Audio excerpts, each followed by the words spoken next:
सबसे पहला क्वेश्चन यहाँ पर दिया गया है कि दिए गए विकल्पों में से कौन सी संख्या में यह गुण है कि इसके विभाजकों का योग संख्या का दुगना होगा। तो सबसे पहले आपको विभाजक पता होने चाहिए। विभाजक होते क्या है? विभाजक या डिविजर, ठीक है। ऐसी संख्याएं जो किसी संख्या को पूर्णतः विभाजित करती है डिविजर या विभाजक कहलाते हैं। फॉर एग्जाम्पल मान लीजिए यहाँ पर 12 दिया गया है, तो इसके अगर हम डिविजर्स की बात करें तो 1 भी होगा, 2 भी होगा, 3 भी होगा, 4 भी होगा, 6 भी होगा और 12 भी होगा। तो अकॉर्डिंग टू द क्वेश्चन इन डिविजर्स का जो सम होगा वो दिए गए नंबर से क्या होने चाहिए? दुगने होने चाहिए। मान लीजिए इनका सम अगर 24 के बराबर है तो हमारा आंसर यहाँ पर 12 हो जाएगा, है ना।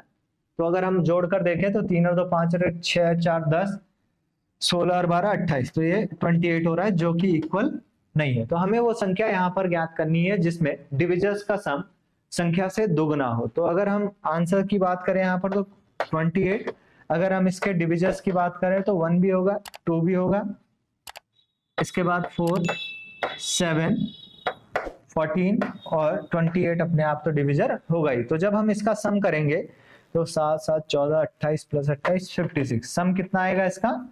56 आएगा, है ना। तो इस संख्या से इसको कंपेयर करेंगे तो मल्टीप्लाई बाई 2 यानी दुगना है, यानी हमारा जो आंसर हो जाएगा यहाँ पर वो 28 हो जाएगा।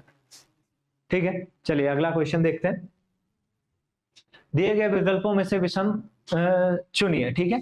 तो अगर हम संख्याओं को गौर से देखें तो 196 एक ऐसी संख्या है जो परफेक्ट स्क्वायर है, ठीक है, 14 का स्क्वायर है। बाकी कोई भी संख्या यहाँ पर परफेक्ट स्क्वायर नहीं है, तो इसलिए हमारा आंसर ऑप्शन बी हो जाएगा। चलिए, अक्टूबर माह में सोमवारों की महत्तम संख्या क्या हो सकती है? तो अगर हम किसी भी महीने में पहली तारीख को जो बार देखेंगे वो मैक्सिमम टाइम आएगा, है ना। तो 1 तारीख को मान लीजिए सोमवार है तो 8 को सोमवार होगा, 15 को सोमवार होगा, 22 को सोमवार होगा और 29 को सोमवार होगा। तो मैक्सिमम संख्या कितनी हो सकती है? 5 हो सकती है, ठीक है। चलिए नेक्स्ट देखें, अगर कि यदि डियर को 8 10 2 36 से कूट किया जाता है तो ट्रैक को आप कैसे कूट करेंगे? तो ये कोडिंग डिकोडिंग बहुत इंपॉर्टेंट टॉपिक है, हर बार एग्जाम में पूछा जाता है और 2-3 क्वेश्चन यहाँ पर रहेंगे, है ना। तो जो जो नंबर दिए गए उनको पर्टिकुलर अल्फाबेट के नीचे रख के देख लीजिए, ठीक है। चलिए, तो यहाँ पर देखेंगे, पहले तो आपको भाई यहाँ पर प्लेस वैल्यू, प्रत्येक अल्फाबेट की प्लेस वैल्यू का पता होना चाहिए। तो प्लेस वैल्यू के लिए आपको एक बहुत शॉर्टकट है, इजोटी। अगर आपने ये याद रख लिया तो आपको कभी दिक्कत नहीं होगी। इसकी प्लेस वैल्यू 5 है, इसकी 10 है, इसकी 15 है, ओ की, टी की 20 हो जाएगी और इसकी 25, वाई की 25 हो जाएगी, ठीक है। तो बाकी आप इनके बीच के जो अल्फाबेट है उनका प्लेस वैल्यू इजीली काउंट कर सकते हो। तो ये टर्म याद रख लेना, इजोटी। तो अगर हम देखें डी की 4 है, ई की 5 है, इसकी ए की 1 है और अगर आर की बात करें तो 18 है। तो अगर आप इन नंबर्स को और इन नंबर्स को कंपेयर करोगे तो डबल है ना, हर एक नंबर डबल होगा, है ना। तो वही चीज आपको यहाँ पर भी अप्लाई करनी है। तो यही चीज आप किसके साथ अप्लाई करोगे? टी आर ए सी के साथ, है ना। टी का 20 है, आर का 18 है, ए का 1 है, सी का 3 है, के का 11 हो जाएगा, ठीक है ना। तो इसका आप अगर यहाँ पर डबल करोगे, मल्टीप्लाई बाई 2 करोगे तो क्या आ जाएगा? 20 का 40 हो जाएगा, ठीक है, 36 हो जाएगा, 2 हो जाएगा, 6 हो जाएगा और 11 का 22, ठीक है। तो आपको ये आपके आंसर में होना चाहिए। तो ऑप्शन सी आपको यहाँ पर दिख रहा होगा, ठीक है। तो इस तरीके से आपको ये क्वेश्चन सॉल्व करने हैं। नेक्स्ट अगर देखें कि यदि 15 जनवरी 1990 को सोमवार था तो 20 जनवरी 1990 को कौन सा दिन होगा? तो कैलेंडर भी इंपॉर्टेंट टॉपिक है। 15 जनवरी 1990, इंग्लिश मीडियम वाले भी इस क्लास को देख सकते हैं, ठीक है। कोई ऐसा इतना बहुत बेसिक क्वेश्चन है ना, आपको कोई प्रॉब्लम नहीं होगी। इसकी मदद से हम क्या निकाल सकते हैं? 15 जनवरी 1990 का डे यहाँ पर हम फाइंड आउट कर सकते हैं, ठीक है। अब 1990 और 1990 में यहाँ पर देखें तो पूरा 1 साल का गैप है। 1 साल का गैप है मतलब एक एक्स्ट्रा डे यहाँ पर ऐड हो जाएगा ठीक है, ये हम जब डिटेल में कैलेंडर का चैप्टर पढ़ेंगे तो आपको समझ में आ जाएगा। तो सोमवार के साथ एक और ऐड करोगे तो क्या आएगा, मंगलवार, है ना। बट हमारे पास क्वेश्चन में क्या पूछा गया है, 20 जनवरी 1990, यानी 5 दिनों का गैप है। आप इजीली यहाँ पर 5 ऐड कर दीजिए और ये आपका जो आंसर आएगा ये रविवार आएगा, है ना। मंगलवार का कोड 2 होता है, 2 के साथ 5, 7, 7 रविवार, है ना। 7 या 0 रविवार के लिए यूज कर सकते हैं। तो आपका आंसर क्या हो जाएगा, ए। चलिए आगे देखेंगे। अगर समर को रनर से कूट किया जाता है तो विंटर को कैसे कूट, तो कोडिंग डिकोडिंग से बहुत क्वेश्चन पूछे जाएंगे। समर लिखा है हमने, समर को किस तरीके से कोड करा, RUNNER। जो लॉजिक यहाँ फॉलो होगा वही लॉजिक हमें आगे भी फॉलो करना है, ठीक है। तो यहाँ पर देखोगे तो यहाँ पर -1 हुआ है, RS, S से एक नीचे अल्फाबेट हमने देखा, ये एज इट इज रहेगा। यहाँ पर +1 हुआ है, यहाँ पर भी +1 हुआ है, ये दोनों एज इट इज रहेंगे, ठीक है। इनमें कोई आपको संख्या यहाँ पर बढ़ाने की आवश्यकता नहीं है। चलिए, तो यही लॉजिक हम किस में फॉलो करेंगे, विंटर में फॉलो करेंगे, ठीक है। तो V आ जाएगा, -1 यहाँ पर भी करेंगे तो V आ जाएगा, इसको एज इट इज रहने दीजिए, ठीक है। यहाँ पर 1 प्लस करना है, ठीक है, +1 हो जाएगा, यहाँ पर भी +1 हो जाएगा तो U आ जाएगा, इन्हें एज इट इज रखना है, सॉरी, ठीक है। तो VIOUER, VIOUER, तो आपका ऑप्शन भी यहाँ पर सही हो जाएगा। चलिए आगे देखते हैं। यदि F A का भाई है, C A की बेटी है, K F, तो ये भाई आपको फैमिली ट्री बनाना आना चाहिए। ब्लड रिलेशन का क्वेश्चन है, आप चैप्टर भी नोट करते रहिएगा कि कौन कौन से चैप्टर इंपॉर्टेंट है ना।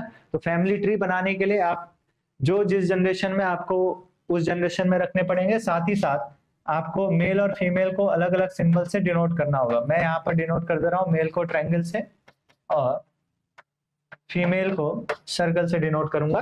तो यहाँ पर देखिए F A का भाई है, तो F के बारे में बात हो रही है, F A का भाई है, तो सेम जनरेशन में होंगे। A का जेंडर अभी डिस्क्लोज नहीं है, ठीक है।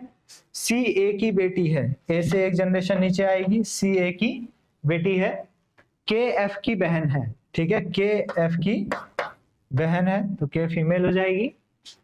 G C का भाई है तो G मेल हो जाएगा, ठीक है। तो G का चाचा मामा, तो आप यहाँ पर देखोगे तो जो A है ये या तो फादर या मदर हो सकते हैं, ठीक है, किसके, C और G के। तो यहाँ पर देखिए या तो ये चाचा या मामा हो सकते हैं, है ना। तो किसका होगा, G का चाचा कौन हो जाएगा, यहाँ पर F आपको दिख रहा है, तो ऑप्शन C सही हो जाएगा, ठीक है। चलिए आगे देखते हैं। लुप्त संख्या ज्ञात कीजिए। अब यहाँ पर देखिए ये कुछ इस तरीके से दे रखा है। बहुत सारे बच्चे इस क्वेश्चन को गलत कर, इस टाइप के क्वेश्चंस को गलत करके आते हैं। वो रेशियो प्रोपोर्शन यहाँ पर इसे सोच लेते हैं, बट ये रीजनिंग का बेसिक क्वेश्चन है, ठीक है। तो रीजनिंग के क्वेश्चन में जो लॉजिक यहाँ पर फॉलो होगा इन दो नंबर्स के बीच में, वही लॉजिक यहाँ पर भी फॉलो होना चाहिए, ठीक है ना। तो यहाँ पर देख लेते हैं, इन दोनों के बीच में रिलेशन कुछ ना कुछ जरूर होगा, है ना। तो इस 36 को मैं इस तरीके से लिख सकता हूँ, 5 + 1 का स्क्वायर, ठीक है।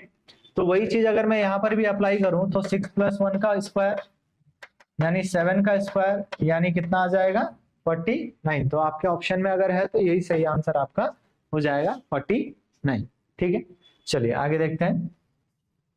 दिए गए समूह के शब्दों में वह शब्द चुनिए जो अन्य शब्दों से किसी अर्थ में भिन्न हो। तो आप अगर देखोगे कॉपर, जिंक, एल्यूमिनियम, आयरन, ये सब क्या है, मेटल्स है, ठीक है। जबकि ब्रास की अगर बात करें तो एलॉय है या फिर मिश्र धातु है, ठीक है। तो ये बाकी सबसे अलग है, इसलिए आपका ऑप्शन सी यहाँ पर सही हो जाएगा, ठीक है।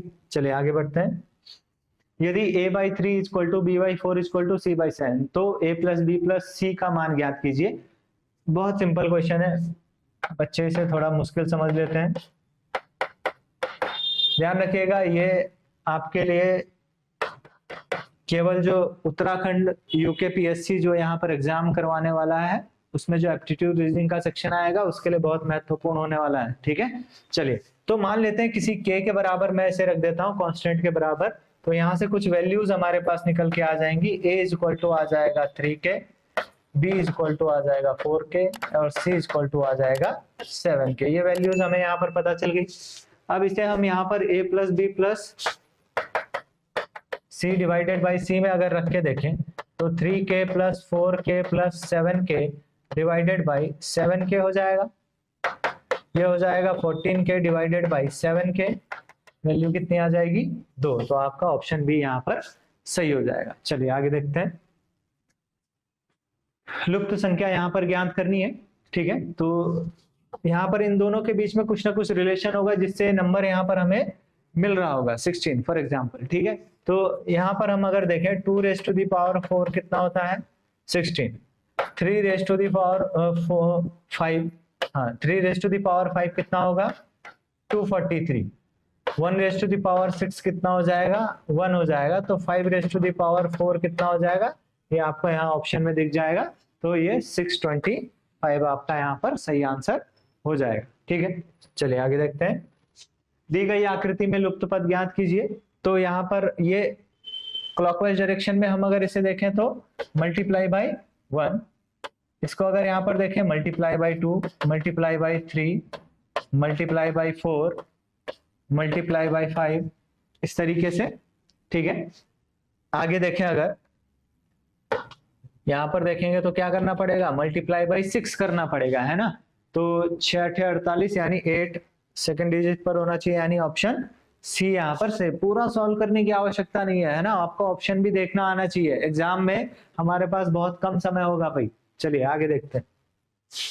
लड़कों की एक पंक्ति में ए बाएं से 10वें स्थान पर है, तो लेफ्ट ये होता है राइट ये होता है, ये लेफ्ट है और ये राइट है, ठीक है।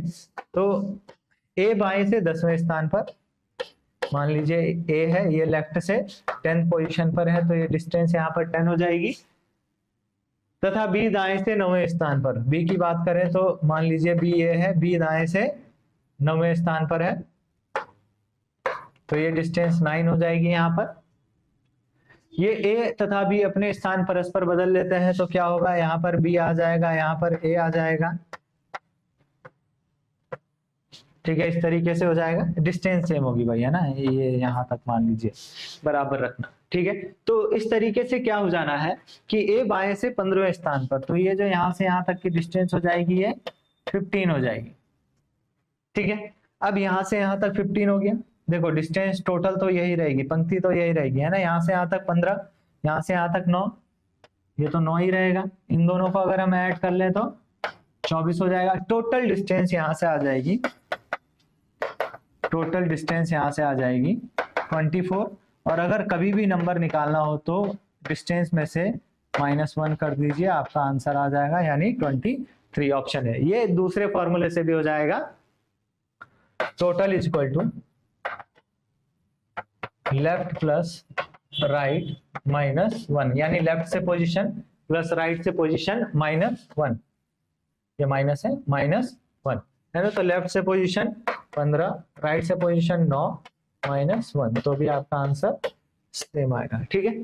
तो दोनों चीजें आपको पता होनी चाहिए। चलिए आगे देखें। अगर कि 3 प्राकृतिक संख्याओं के वर्गों का योग 138 है तथा 2 संख्याओं के गुणनफल का योग 131 है, तो इन प्राकृतिक संख्याओं का योग क्या है। चलिए देखते हैं। आपने एक फॉर्मूला पढ़ा होगा a plus B plus C का होल स्क्वायर, ठीक है ना। तो a square plus B square plus C square plus 2 into A B plus B C plus C है, ठीक है। अब यहाँ पर देखिए कि क्वेश्चन के अकॉर्डिंग देखें, 3 प्राकृतिक संख्याओं के वर्गों का योग, यानी A square plus B square plus C square equal to 138, और 2 संख्याओं का गुणनफल, यानी ए बी का योग कुछ दिया गया है, A B plus B C plus C A equal to 131, है ना। तो ये वहां पर आप इसकी वैल्यू सीधा सीधा रख दीजिए, तो यहाँ पर आ जाएगा 138 प्लस 2 इंटू 131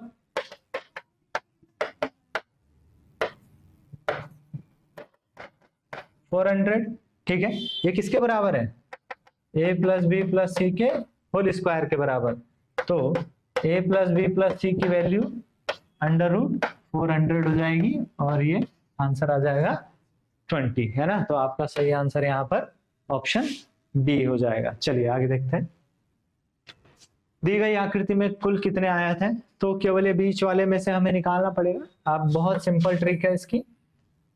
अगर हम देखेंगे, मान लीजिए कुछ इस तरीके से है ना, तो 1 2 3, मैं आपको ट्रिक बता दे रहा हूं।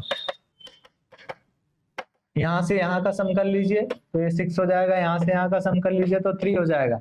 आपको आयत का क्षेत्रफल या रेक्टेंगल का एरिया आता है, आयत का क्षेत्रफल लंबाई गुणा गया चौड़ाई, लेंथ इनटू ब्रेथ, तो 6 गुणा गया 3 18, वही संख्या हो जाएगी। यहाँ पर अगर देखेंगे तो यहाँ पर 1 2, यहाँ पर भी 1 2, है ना। सम करोगे तो 3 यहाँ पर आ जाएगा, यहाँ सम करोगे तो 3। तो अगर एरिया निकालना हो तो क्या करना पड़ेगा, 3 × 3 9। वही चीज यहाँ पर आपके नंबर ऑफ रेक्टेंगल्स भी हो जाएंगे, तो 9 आपका सही आंसर हो जाएगा। चलिए आगे देखते हैं कि उस विकल्प को चुनिए जो दिए गए अन्य विकल्पों से भिन्न है। तो यहाँ पर देखिए गिरगिट, मगरमच्छ, घड़ियाल, ये टिड्डी जो है ग्रासहॉपर या लोकस्ट, ठीक है, ये क्या हो जाएगा आपका डिफरेंट हो जाएगा।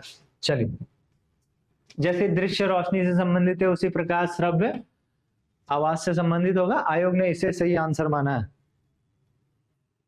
ए किसी कार्य को करने में 5 दिन लगाता है, उसी कार्य को बी 10 दिनों में एवं सी 30 दिनों में पूर्ण करता है। तो 3 व्यक्ति है, ए बी और सी। ए किसी काम को 5 दिन में, बी 10 दिन में और सी 30 दिन में। इसका एलसीएम ले लीजिए, है ना।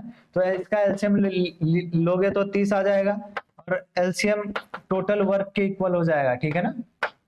यानी कुल मान लीजिए कुल काम कितना करना है, 30 करना है। कोई कार्य मान लीजिए इसे 30 कुर्सी बनानी है, 30 कुर्सी बनाने में ए 5 दिन लेता है, बी 10 दिन लेता है, यहाँ पर डे लिखे गए हैं, और सी 30 दिन ले लेता है। तो यहाँ से इसकी क्षमता, ए बी और सी की क्षमता यानी एफिशिएंसी निकल कर आ जाएगी। क्षमता निकलेगी, क्षमता के लिए क्या करना होता है, work upon number of days, जितने दिन वो लगा रहा है वही तो उसकी क्षमता होगी, यानी एक दिन में कितना काम कर रहा है, ठीक है। तो यहाँ पर देखें तो 30/5 करेंगे तो इसकी क्षमता 6 आ जाएगी, यानी 6 कुर्सी बनाने की क्षमता एक दिन में। इसका देखा जाए तो ये 3 कुर्सियां बनाएगा और ये 1 कुर्सी बनाएगा। अब पूछा है कि तीनों एक साथ काम करेंगे, तो तीनों की क्षमताओं को यहाँ पर हमें क्या करना पड़ेगा, ऐड करना पड़ेगा। यानी total efficiency is equal to कितनी हो जाएगी, 10 हो जाएगी। Total work is equal to कितना है, 30 है, वो हमने निकाल लिया था।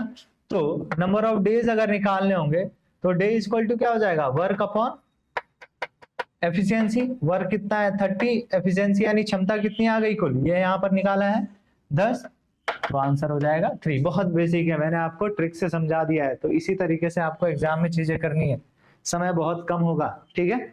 चलिए आगे देखते हैं संख्याओं। अब यहाँ पर ये थोड़ा सा आपको ध्यान रखना है, ये 2 की पावर 0 है, 3 की पावर 0 है, 4 की पावर 0 है। अब इनको जोड़ दोगे तो क्या आएगा भाई, है ना, 1 + 1 + 1 आएगा, यानी 3 आएगा। तो आंसर बी हो जाएगा, ऑप्शन बी, ठीक है। आगे देखें, अगर एक पिता ने अपने पुत्र से कहा मैं तुम्हारे जन्म के समय तुम्हारी वर्तमान आयु के बराबर था।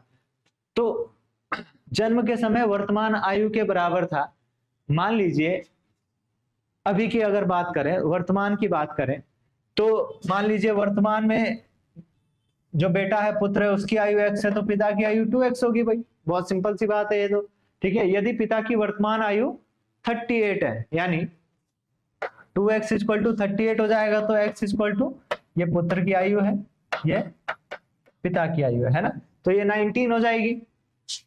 तो 5 वर्ष पूर्व माइनस कर दीजिए 5, 5 वर्ष पूर्व कितनी हो जाएगी, पुत्र की आयु 14 वर्ष हो जाएगी। ऑप्शन ए यहाँ पर सही आंसर हो जाएगा। चलिए आगे देखते हैं।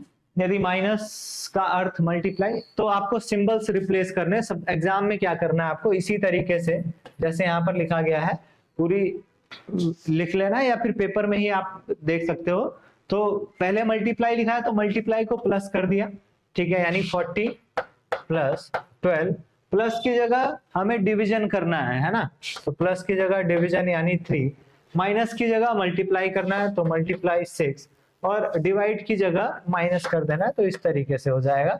अब यहाँ पर आपको एक चीज और याद रखनी है, बोर्ड मास का जो रूल है वो आपको यहाँ पर अप्लाई करना है, यानी मल्टीप्लिकेशन से पहले डिवीजन होता है, तो आपको ये ध्यान रखना है।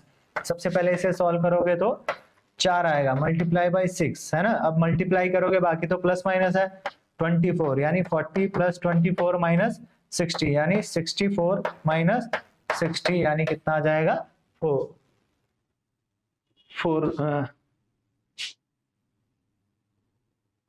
64 माइनस 60, ठीक है। 6 चौको 24, हाँ, यानी उपयुक्त में से कोई नहीं आपका यहाँ पर आंसर हो जाएगा, तो आपका ऑप्शन डी सही होगा भाई, ठीक है। देख लेना कैलकुलेशन में गलती नहीं होनी चाहिए। 3 चौको 12, 24, ठीक है। आपने ये जोड़ दिया, माइनस 60 कर दिया, बिल्कुल सही है, कोई इशू नहीं है। चलिए आगे देखते हैं। निम्नलिखित श्रेणी में प्रश्नवाचक चिन्ह के स्थान पर दिए गए विकल्पों में से कौन सी संख्या आनी चाहिए। तो यहाँ पर अगर देखें ये कुछ इस तरीके से है, 3, 8, क्वेश्चन मार्क, 46, 100, 210 एंड 432। 3 को हमने 8 में कन्वर्ट करना है अगर, तो मल्टीप्लाई बाई 2 प्लस 2। यहाँ पर देखें मल्टीप्लाई बाई 2 प्लस, पहले तो 2 करके देखना, 2 से नहीं हो रहा है तो 4 करके देखें, तो 8 दूना 16 और 4 20 हो जाएगा। यहाँ पर मल्टीप्लाई बाई 2 प्लस 6, ठीक है, 20 दूना 40 और 46, ऑप्शन में आपका बी ऑप्शन में सही आंसर है। चलिए आगे देखते हैं। 7:35 बजे किसी घड़ी का दर्पण प्रतिबिंब। तो अगर आपको मिरर टाइम या दर्पण प्रतिबिंब समय निकालना हो, ठीक है, तो उसके लिए क्या कीजिएगा कि अगर इस तरीके से घंटे और मिनट में दिया गया है तो 11:59 में से वो दिए गए समय को आप सीधा कितना दिया गया 7:35 माइनस कर दीजिए, ठीक है। 9 में से 5 गया 4, तो आपके पास दे रखा है 4 बजकर, सॉरी ये यहाँ पर 9:35 है, सॉरी 11:60 में से माइनस करेंगे ना, तभी तो टोटल टाइम 12 होगा।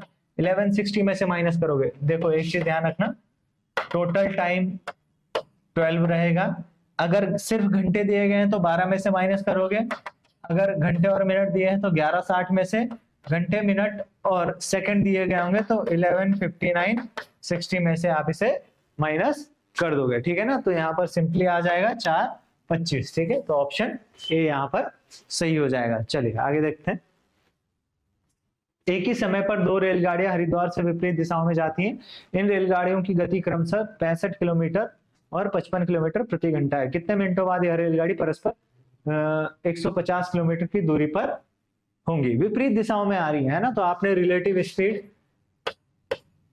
का एक कॉन्सेप्ट आपने देखा होगा। मान लीजिए ए है ये बी है, अगर दोनों अपोजिट डायरेक्शन में आ रही है तो प्लस हो जाएगा, दोनों सेम डायरेक्शन में जा रही हो अगर तो माइनस हो जाता है। सापेक्ष गति या रिलेटिव स्पीड का कॉन्सेप्ट है। तो हमें क्या निकालना है, समय निकालना है। तो आपको एक फॉर्मूला याद होगा, speed is equal to distance upon time, है ना। तो टाइम इज इक्वल टू क्या हो जाएगा, हमें समय निकालना था, डिस्टेंस अपॉन स्पीड, और स्पीड यहाँ पर रिलेटिव स्पीड आएगी। तो डिस्टेंस अगर देखा जाए तो डिस्टेंस 150 किलोमीटर है, ठीक है। यहाँ पर देखो गति कितनी है 65 प्लस 55, दोनों अपोजिट डायरेक्शन में जा रही थी तो दोनों की स्पीड को हमने यहाँ पर ऐड कर दिया, रिलेटिव स्पीड है, ठीक है। चलिए तो देखो अगर हम इसे सॉल्व करेंगे तो 150 बटे 120 आएगा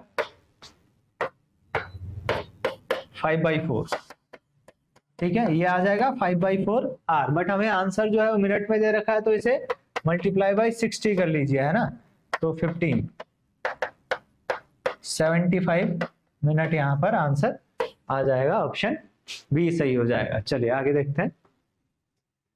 दिए गए विकल्पों में से विषम युग्म चुनिए। लोहार निहाई, सीजल कहते हैं शायद, जो भी है, निहाई जिसके ऊपर रखकर लोहार काम करता है, यानी उसका औजार है। बढ़ई आरी से काम करता है, नाई कैंची से, बट सुनार गहने से काम, औजार नहीं है ये, फाइनल इसका प्रोडक्ट है ना, ठीक है। तो इस वजह से ये अलग हो जाएगा, तो ऑप्शन डी सही हो जाएगा। नेक्स्ट, दिए गए विकल्पों में विषम को चुनिए। गाजर, आलू, चुकंदर, बहुत सिंपल क्वेश्चन है। टमाटर यहाँ पर बिल्कुल अलग ऑप्शन हो जाएगा। कोई सॉल्व करवाने वाले क्वेश्चन नहीं है। पिता एवं पुत्र की आयु का वर्तमान में अनुपात 7:1 है, ठीक है। तो आयु में अनुपात, वर्तमान में अनुपात 7:1 है, तो हम मान सकते हैं, माना। मैं वो मेथड बता रहा हूं जिससे हर एक बच्चे को समझ में आ जाएगा, है ना।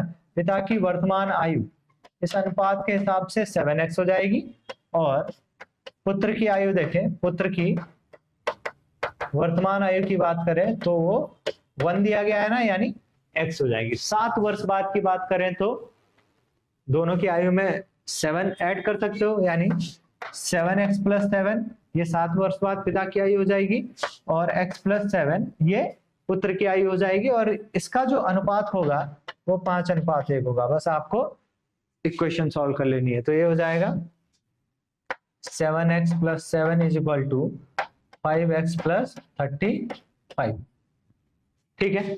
यहाँ पर माइनस कर लीजिए, ठीक है। ये 2x आ जाएगा, और इसे इधर लेके चले जाइए तो ये आ जाएगा 28, यानी यहाँ से x की वैल्यू आ जाएगी 40। तो क्या पूछा गया है, वर्तमान में पिता एवं पुत्र की आयु का योग। तो यहाँ पर 14 से मल्टीप्लाई कर लीजिए, वर्तमान आयु निकाल लीजिए दोनों की, है ना। 7x थी, यानी 7 × 14 हो जाएगा, 7 × 14 यहाँ पर हो जाएगा, तो ये 98 हो जाएगा। पुत्र की आयु तो सिर्फ x थी, यानी 14 ही रहेगी।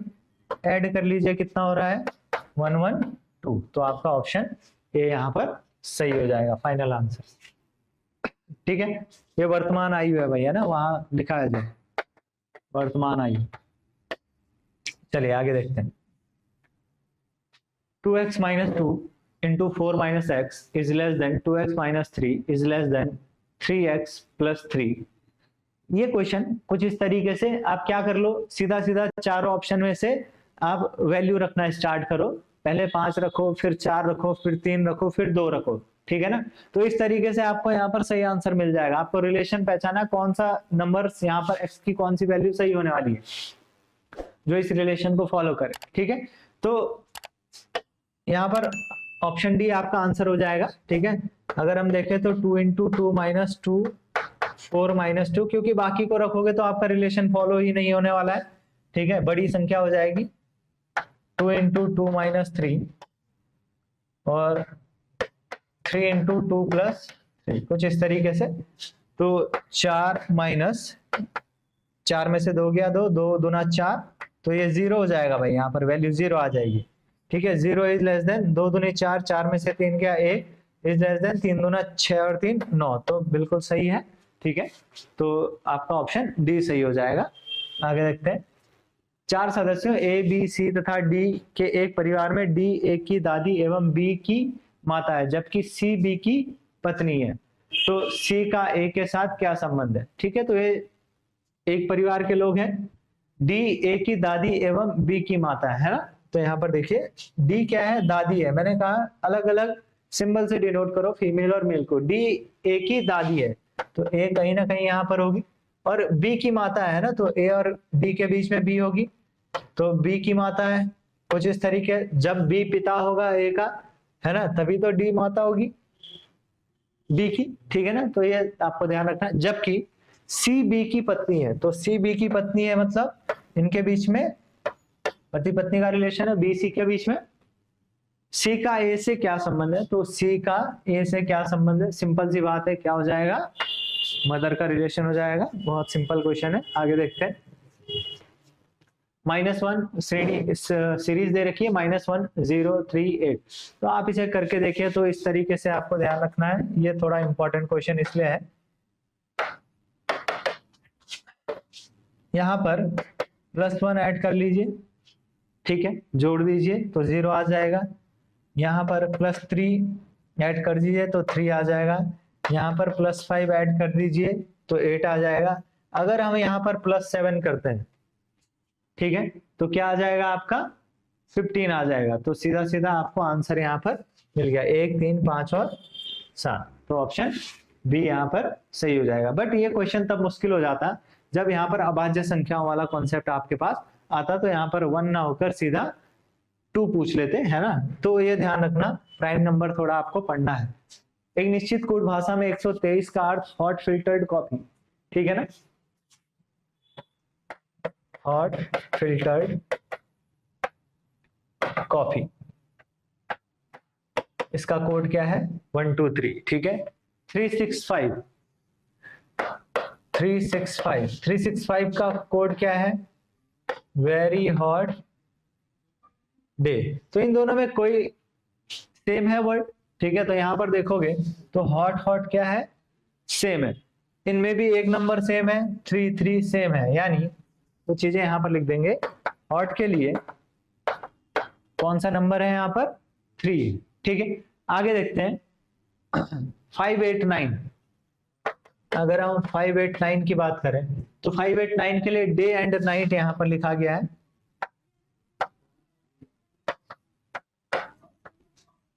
डे एंड नाइट, ठीक है। तो अब जब हम इन दोनों को कंपेयर करेंगे तो यहाँ पर कोई कॉमन है, डे कॉमन है, यहाँ पर भी डे कॉमन है, तो ऐसे यहाँ पर भी कोई नंबर कॉमन है, 5 कॉमन है। तो यहाँ से हमें पता चल गया कि डे के लिए कौन सा कोड है 5 है, ठीक है।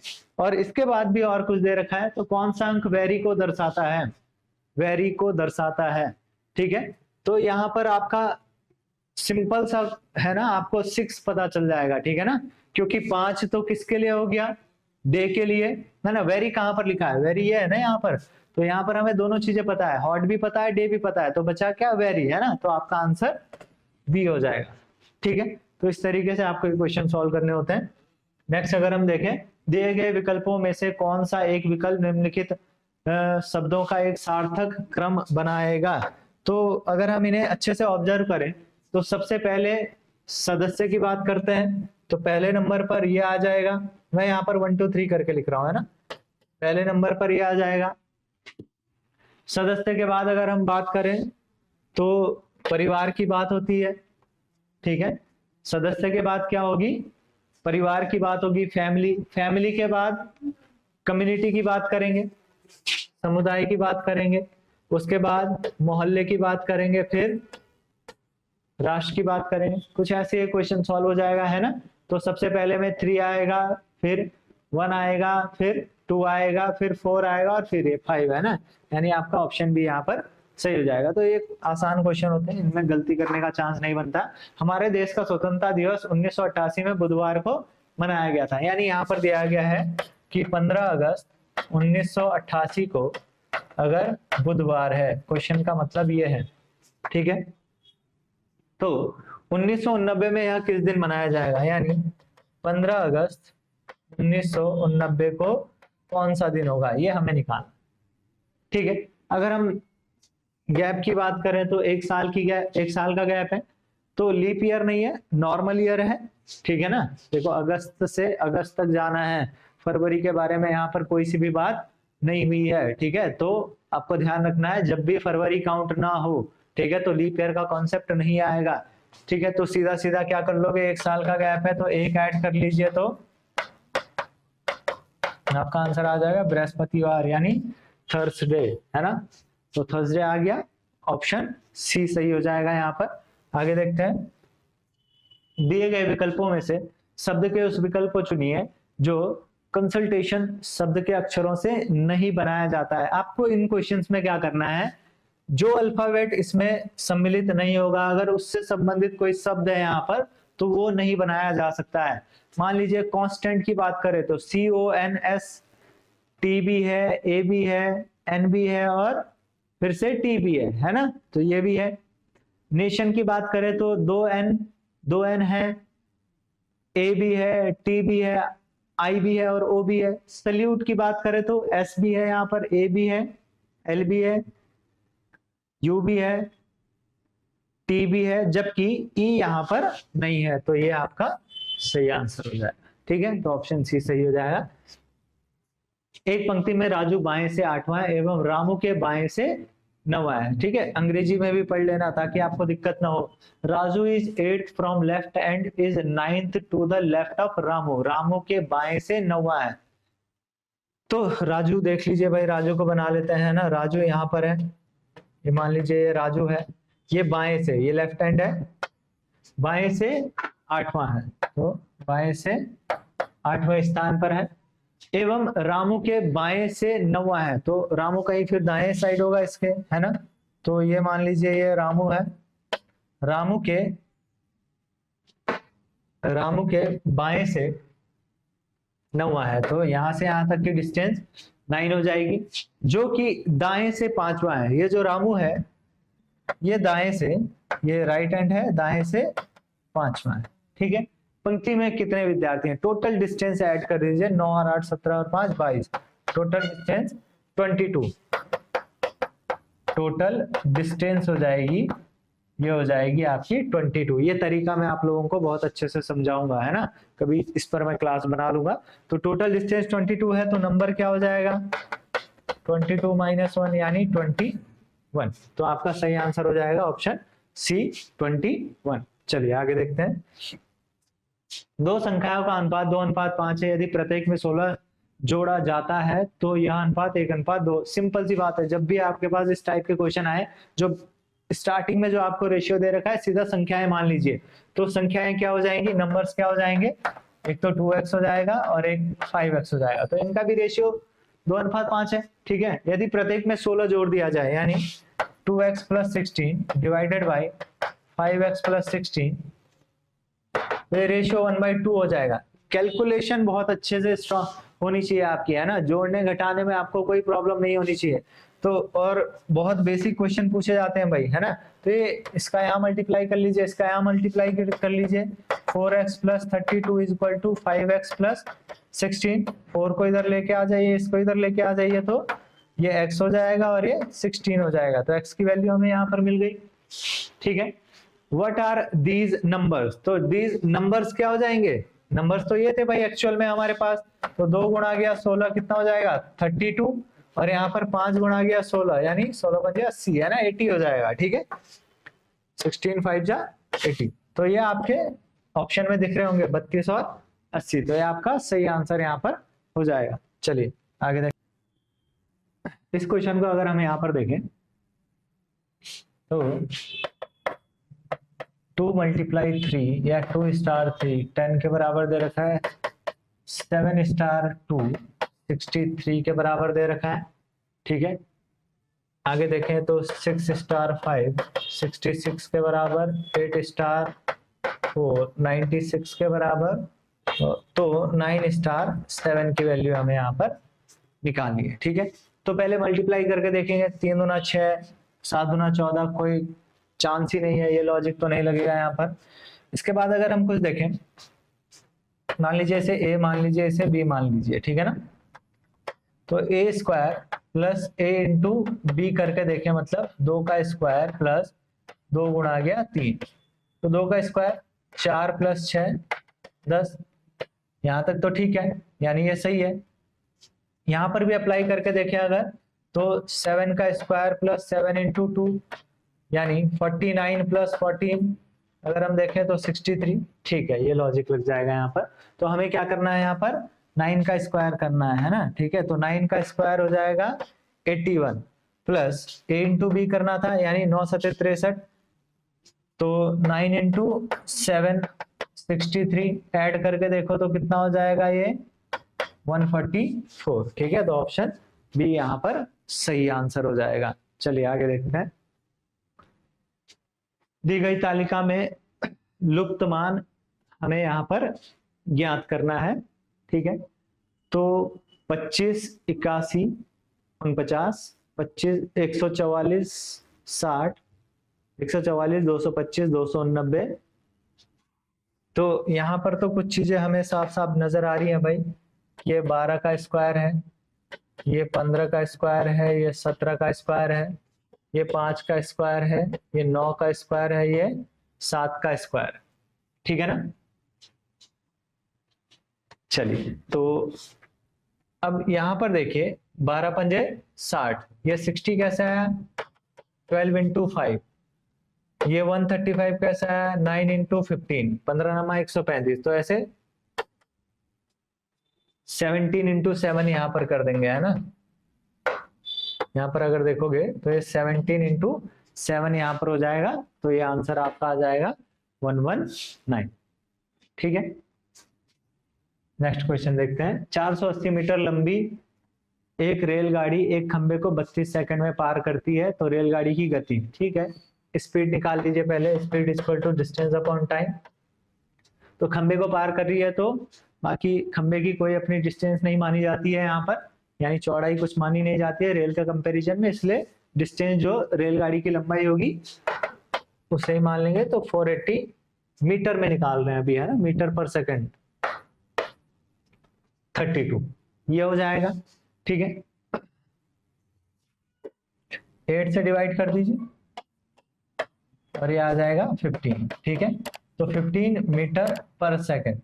बट अगर हम आंसर को गौर से देखें तो यहाँ पर किलोमीटर पर आवर में दिया गया है ना, तो इसी वजह से क्वेश्चन, अगर हमें किलोमीटर पर आवर को मीटर पर सेकंड में कन्वर्ट करना हो तो ये हो जाएगा 1000/3600, ठीक है, यानी 5/18 से मल्टीप्लाई करना पड़ता है। इसी का उल्टा अगर हमें मीटर पर सेकंड को किलोमीटर पर आवर में, यहाँ पर हमने मीटर पर सेकंड में कन्वर्ट करा, किलोमीटर पर आवर में करना पड़े तो इसका उल्टा कर दीजिए, है ना, सीधा सीधा। आप सीधा ध्यान रखिए, 18/5 से आपको क्या कर देना है, सीधा मल्टीप्लाई कर देना है, तो ये किलोमीटर पर आवर में यहाँ पर कन्वर्ट हो जाएगा, ठीक है। रट्टा नहीं मारना है चीजों को।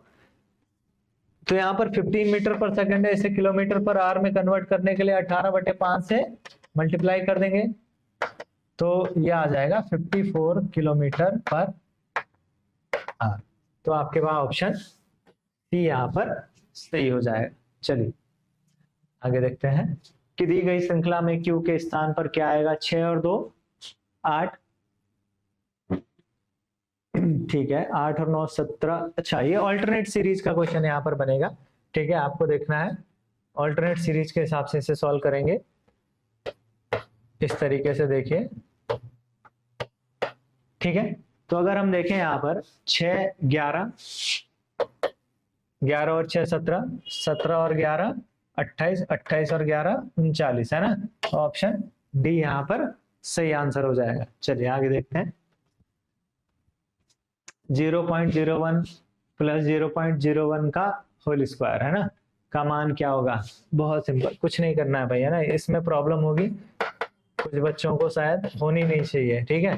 तो 0.0001 हो जाएगा और ये 0.01 है, बाद में 00 लगा लीजिए, ठीक है, सॉरी यहाँ पर 1 है।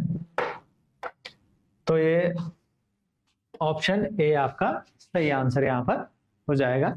चलिए आगे देखते हैं कि 7:15 पर एक घड़ी की घंटे तथा मिनट की सुइयों के बीच, तो घड़ी की घंटे तथा मिनट के सुइयों के बीच के कोण का जो फॉर्मूला है वो आपको याद होना चाहिए, 30h - 11/2m, ठीक है। तो h की जगह h रख दीजिए, यानी 7 रख दीजिए। 30 × 7 - 11/2m की जगह 15 रख दीजिए, ठीक है। ये आ जाएगा 7.5। ये मॉड इसलिए लगाया है ताकि माइनस में अगर वैल्यू आए तो प्लस में, क्योंकि एंगल यहाँ पर माइनस में नहीं आ सकता, है ना। तो यहाँ पर देखिए तो ये 210 हो जाएगा, 82.5 माइनस कर दीजिए, ठीक है, 0.5। तो अगर हम देखें तो 10 में से यहाँ पर 0.0 लगा लीजिए, ठीक है, 127.5 यहाँ पर वैल्यू आ जाएगी, यानी ऑप्शन बी सही हो जाएगा।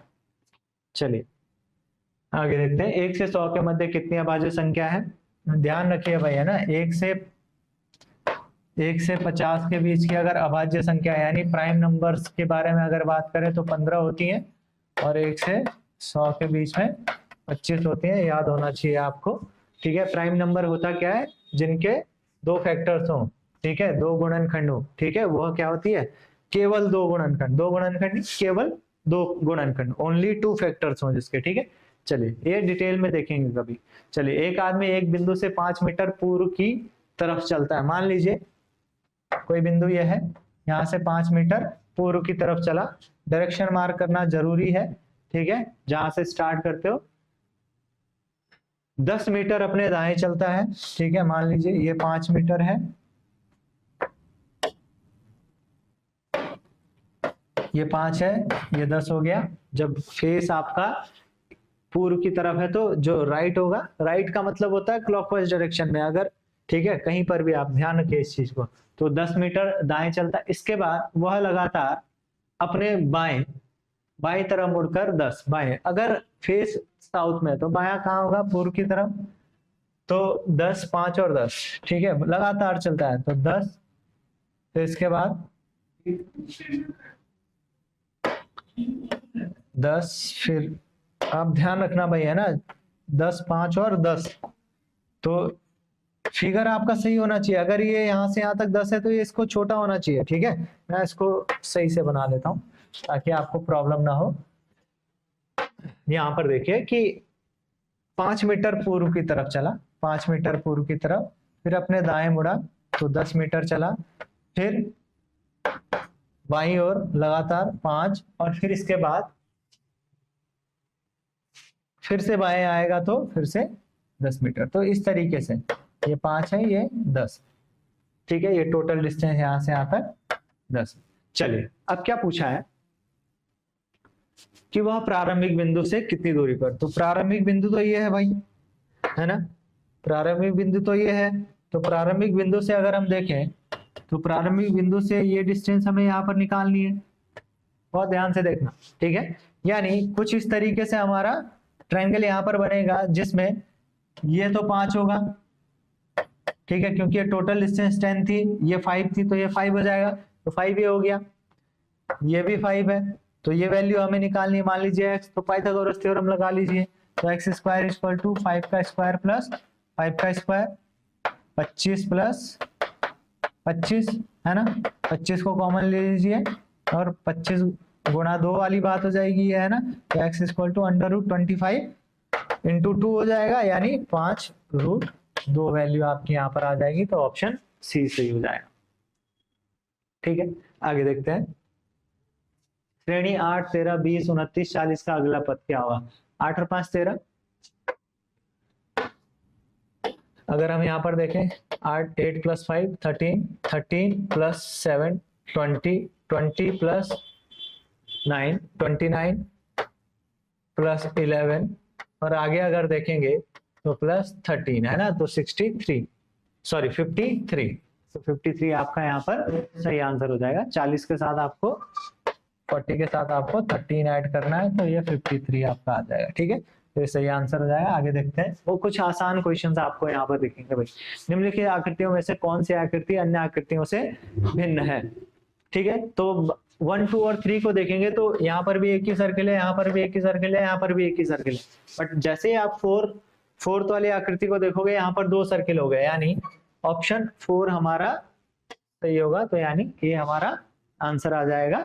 चलिए ऑप्शन ए हमारा आंसर हो जाएगा, चौथी आकृति भिन्न हो जाएगी। चलिए a dot b is equal to 16, b dot c is equal to 24, a dot c is equal to 6, तब a dot b dot c का मान, ये क्वेश्चन थोड़ा सा सही है ना। अब यहाँ पर देखिए हमें क्या दे रखी है value, a dot b is equal to 16, b dot c is equal to 24, a dot c is equal to 6, ठीक है ना। अब यहाँ से कुछ चीजें आपको निकालनी पड़ेंगी। फॉर एग्जाम्पल अगर हम देखें, इसको फर्स्ट मान लीजिए, इसको सेकंड मान लीजिए, इसको थर्ड इक्वेशन मान लीजिए, है ना। Equation first divided by second करेंगे अगर, तो a dot b divided by b dot c, है ना, तो ये b से b कट जाएगा, यानी a बाई c आ जाएगा, यानी a बाई c आ जाएगा, मतलब 16/24, यही तो होगा, ठीक है। तो अगर हम देखें तो ये 2/3 वैल्यू आ जाएगी, ठीक है। ऐसे ही अगर हम देखें, यहां पर देख लेते हैं, सेकंड डिवाइडेड बाय, अगर थर्ड की बात करें, सेकंड को थर्ड से डिवाइड करें तो क्या हो जाएगा, b dot c divided by a dot c, यहां से c की वैल्यू कट जाएगी, तो क्या बचेगा, b बाई a बचेगा, b बाई a। अब इसको रख लीजिए 24 और 6, है ना, तो सीधा सीधा हो जाएगा यहाँ पर 4/1, ठीक है। बट यहाँ से हमारी समस्या का समाधान नहीं निकलेगा, ठीक है, क्योंकि यहाँ पर देखें तो a की ए की वैल्यू यहाँ पर देखें तो ये 2 है, और यहाँ पर ए की वैल्यू देखें तो 1 है, तो इसे दुगना कर सकते हैं। ठीक है, तो इसको डबल कर देंगे अगर, तो ए की वैल्यू क्या हो जाएगी, यहाँ पर 2 हो जाएगी, तो इसे 2 से मल्टीप्लाई करेंगे, तो इसे 2 से मल्टीप्लाई करना पड़ेगा, तो 8/2 हो जाएगा। तो अब ठीक है, ए की वैल्यू वहां पर देखो, इन दोनों को कंपैरिजन करना बहुत जरूरी है भाई। इसको अगर चेक करेंगे और इसको अगर चेक करेंगे इतनी सी वैल्यू को, तो यहाँ पर देखो, यहाँ भी ए की वैल्यू 2 है, यहाँ भी ए की वैल्यू 2 है। ठीक है, यहाँ बी की वैल्यू कितनी हो गई, 8 आ गई, यहाँ बी का कोई लेना देना नहीं है, सी की वैल्यू 3 है, तो हमें क्या निकालना है। तो इस तरीके से हमें ए बी सी की वैल्यू पता चल गई। यहां से हमें क्या पता चला, A equal to 2, C equal to 3, यहां से तो हमें ये पता चल गया। और यहाँ पर देखें, यहां से हमें क्या पता चला, यहां से अगर हम देखें, थोड़ा अलग कलर से देख ले रहे हैं, यहां से हमें पता चला ए इक्वल टू 2 और बी इक्वल टू 8। ठीक है, तो ए बी सी की वैल्यू हमें पता चल गई। हमें निकालना क्या था, A dot B dot C, यानी मल्टीप्लीकेशन है ना, A into B into C, यही वैल्यू हमें निकालनी है। तो ए की वैल्यू 2 हो गई, बी की वैल्यू हमें यहाँ से पता चल गई 8 हो गई, और सी की वैल्यू 3। 8 क्या 24 दूना 48, 48 आपके ऑप्शन में होगा। ठीक है, यानी ऑप्शन ए सही है। चलिए आगे देखते हैं। Ram is equal to 416, Shyam is equal to 981716, तो माया की वैल्यू बतानी। अब यहाँ पर देखिए, राम को लिखा 416, SHAYAM, गलती मत कर देना, श्याम मत कर देना, है ना, फिर प्रॉब्लम हो जाएगी। 981716, इन दोनों में ये चेक करो कि एम के लिए वही नंबर नीचे लिखा है जो ऊपर लिखा गया है, तो चेक करोगे तो हमें वही मिलेगा, एम के लिए भी और 1 के लिए भी, है ना, तो कोडिंग हो जाएगी, है ना, माया MAYA। तो एम के लिए चेक करो, एम के लिए क्या हो जाएगा 6, ए के लिए 1 हो जाएगा, वाई के लिए 7 हो जाएगा, ए के लिए 1 हो जाएगा, यानी 6171। सिंपल क्वेश्चन है, तो सही आंसर भी हो जाएगा। चलिए आगे देखते हैं। एक कक्षा में 15 छात्र गणित में अनुत्तीर्ण हुए, 20 भौतिक विज्ञान में अनुत्तीर्ण हुए, यानी फेल हुए, और 10 दोनों में। आपने एक फॉर्मूला पढ़ा होगा, NA union B is equal to NA plus NB minus NA intersection C। NA union B का मतलब टोटल कितने हैं A और B में, है ना, वही पूछा है, कक्षा में कितने छात्र अनुत्तीर्ण हुए। ठीक है, तो NA की वैल्यू, A मतलब मैंने माना A, भौतिक विज्ञान को A मान लिया, सॉरी गणित को A मान लिया, भौतिक विज्ञान को मैंने यहाँ पर B मान लिया। ठीक है, और ये क्या हो जाएगा दोनों में, मतलब A इंटरसेक्शन B हो जाएगा। ठीक है, NA इंटरसेक्शन B, ये B। अब अगर हम यहाँ पर देखें तो NA की वैल्यू कितनी हो जाएगी, यहाँ पर 15, NB की वैल्यू कितनी हो जाएगी 20, माइनस NA इंटरसेक्शन B की वैल्यू कितनी हो जाएगी 10, तो ये 35 माइनस 10 यानी 25। तो आपका ऑप्शन ए यहाँ पर सही हो जाएगा। चलिए आगे देखते हैं। एक आदमी पूर्व दिशा में 1 किलोमीटर चलता है, सीधा आप फिगर बना लीजिए कि पूर्व दिशा में 1 किलोमीटर चलता है, फिर वह दक्षिण दिशा में मुड़कर 5 किलोमीटर चलता है, दक्षिण दिशा में मुड़ा और 5 किलोमीटर चलता है, पुनः वह पूर्व दिशा की ओर 2 किलोमीटर चलता है, पुनः पूर्व दिशा की ओर 2 किलोमीटर चलता है, यहां से वह उत्तर दिशा में 9 किलोमीटर चलता है,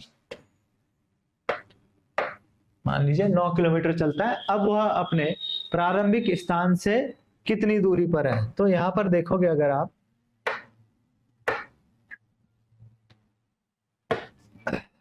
अगर मैं बात करूं प्रारंभिक स्थान की, तो प्रारंभिक स्थान कुछ ये था, यहां से यहां तक की दूरी हमें, यहां से यहां तक की दूरी हमें फाइंड आउट करनी है, मान लीजिए इसे x है, तो इसके लिए हमें ट्रायंगल पूरा करना होगा।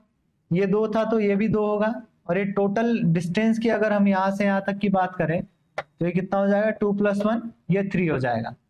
अब ये पूरी वैल्यू 9 है और यहां तक 5 है, तो ये कितना हो जाएगा यहां तक 4। तो ये ट्रायंगल कुछ इस तरीके से बन जाएगा। कुछ इस तरीके से बन जाएगा, ये 3 हो जाएगा, ये 4 हो जाएगा, तो इस x की वैल्यू निकालनी है। सेम पाइथागोरस थ्योरम भी यहाँ पर आपको अप्लाई कर लेनी है। तो X square is equal to 3 का स्क्वायर प्लस 4 का स्क्वायर, यानी 9 प्लस 16 कितना हो जाएगा 25। तो एक्स स्क्वायर इतना आ गया, तो एक्स की वैल्यू कितना आ जाएगा, आएगी 5 आ जाएगी, यानी ऑप्शन सी सही हो जाएगा। ठीक है, तो इस तरीके से आपको ये सारे क्वेश्चंस यहाँ पर सॉल्व करने होंगे। ये जिस तरीके से मुझे एग्जाम में करना होता मैंने वो आप लोगों को तरीका बताया है। और आपको दूसरी चीज यहाँ पर ध्यान रखनी है, ये टाइमिंग आपको नोट करनी है ना। मान लीजिए आप इस वीडियो को अगर देख रहे हो तो कितने मिनट में ये वीडियो बनी है, मान लीजिए एग्जाम में इससे थोड़ा सा 2, 4, 5 मिनट पहले ही आपके क्वेश्चन सॉल्व हो जाने चाहिए। ठीक है ना, क्योंकि यहाँ मुझे थोड़ा एक्सप्लेन करके चीजें बतानी पड़ी, आपका इससे पहले भी होना चाहिए, बट उसके लिए आपको प्रैक्टिस करनी पड़ेगी, होना चाहिए। तो जो भी बच्चे तैयारी कर रहे हैं, जिन्हें इसमें कोई समस्या है कि किस तरीके के क्वेश्चन आएंगे, किस तरीके से सॉल्व करना है, टाइमिंग का बहुत इंपॉर्टेंट रोल रहने वाला है एग्जाम में। ठीक है ना, तो वो सारी चीजें अगर किसी को डाउट है कोई, तो कमेंट बॉक्स में आप मैसेज कर सकते हो, हम उनकी